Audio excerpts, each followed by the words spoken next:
صبغۃ اللہ ومن احسن من اللہ صبغہ ونحن لہ عابدون.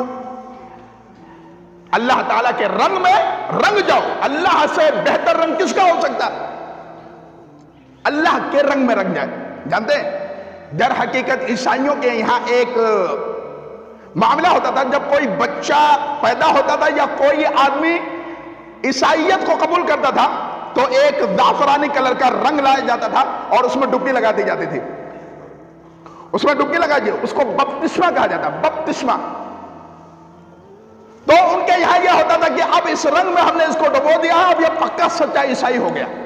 اس کے تناظر میں اللہ تعالیٰ کہا صبغۃ اللہ ومن احسن من اللہ صبغہ.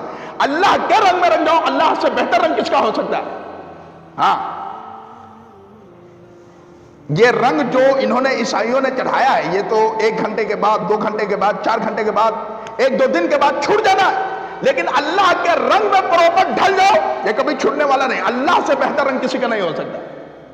آج ہمارا کیا معاملہ ہو گیا؟ اس رنگ پہ بات آئی ہے تو میں ذکر کر دوں.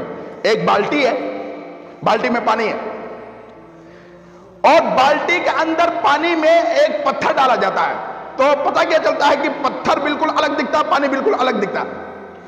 پانی اور پتھر میں کوئی تال میل نہیں ہے. در حقیقت مسلمانوں کا معاملہ آج یہ ہے, اسلام ایک الگ طریقے سے کھڑا ہوا ہے اور مسلمان ایک الگ پلیٹ فارم کے اوپر کھڑا ہوا. اسلام کی تعلیمات پر مسلمان عمل پیرا نہیں ہے.